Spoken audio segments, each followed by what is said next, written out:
Well, we've had our eye on the maker movement for a while, for a couple of reasons. I mean, we're makers. Inside GE, we make amazing things, and that's always been who we are. We make big jet engines, we make light bulbs, and everything in between. Think MRI machines, gas turbines, things that go to the bottom of the sea and all the way up into the almost to the stratosphere. So we are very passionate about making things. And so as we started seeing more and more people getting excited about making, we thought, wow, this is a great opportunity for a couple of reasons. These are people who are enthusiastic about the art of making, and we can learn from them, and they can learn from us.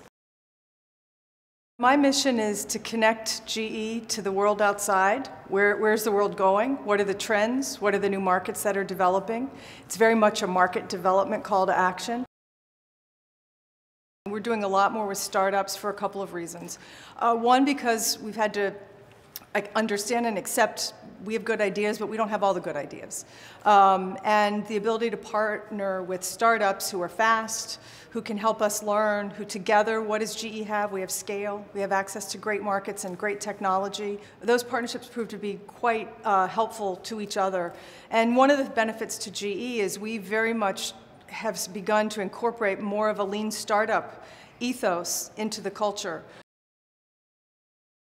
We're very intrigued right now about the intersection of data and the physical and industrial. And I think that's at the heart of the maker movement.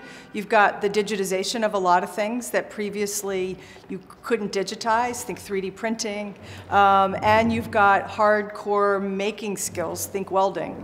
And these two things coming together around the world. And so in some ways, new skills are being defined, and we'd love to be part of that activity, both in our company and in the communities where we are.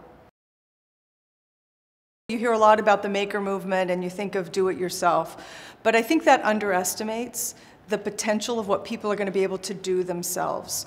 Already we're starting to see that with 3D printing. I mean, complicated materials that can be printed. Think very advanced materials, carbon fibers. So what you're going to be able to do on your own is going to astound us. So I think the future is very much in the hands of many.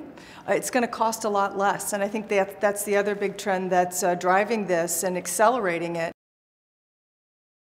You know what's exciting is a lot of the science fiction many of us grew up on is here. A lot of what we're investing in is what we call the industrial internet. So think of the Internet of Things, in our case, very big things.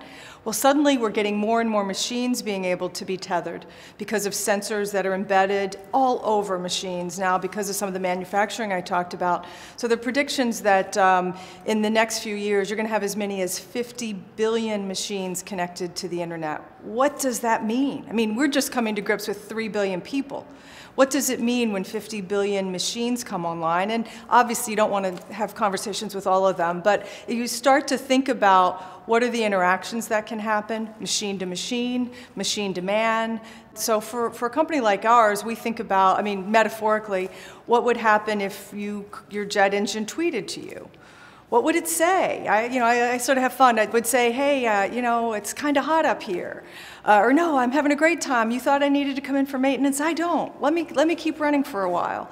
For people who maintain aircraft engines, they're going to want some kind of ongoing communication. You want the machines to talk to each other in flight. So all of that is happening today. That's not science fiction, but where it takes you has amazing possibilities.